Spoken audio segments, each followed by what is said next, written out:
Today's recipe is perfect for when the weather gets chilly, but it's really good any time of the year. Howard shows us how to make sweet potato pancakes in the Mr. Food Test Kitchen. Tomorrow night is the beginning of Hanukkah. Like most Jewish holidays, we can never figure out exactly when it's going to fall. One year it's around Thanksgiving, and the next, it falls the same time as Christmas. The dates may vary, but one thing that doesn't is that no Hanukkah celebration, or really any holiday get-together, is complete without potato pancakes. But this year, we're making ours with sweet potatoes rather than traditional white ones. We start by shredding 2 to 3 sweet potatoes that we've peeled. If you're making a double batch of these, now's the time to pull out your food processor. To this, we add an onion that we've chopped, along with an egg,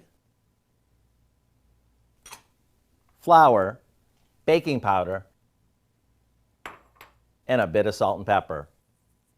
After it's mixed, we form these into pancakes and pan fry them just long enough so they crisp up.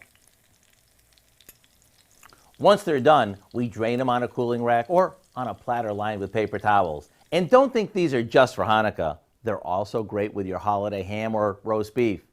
Maybe serve them up with some applesauce for Dunkin', and you're good to go.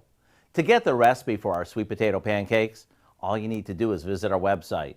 I'm Howard in the Mr. Food Test Kitchen, where today we found a holiday special way for you to say, ooh, it's so good. You can find this recipe along with a lot more good food from the Mr. Food Test Kitchen online. Just go to our website at KOAMnewsnow.com. Here's a look at our 4 state market prices.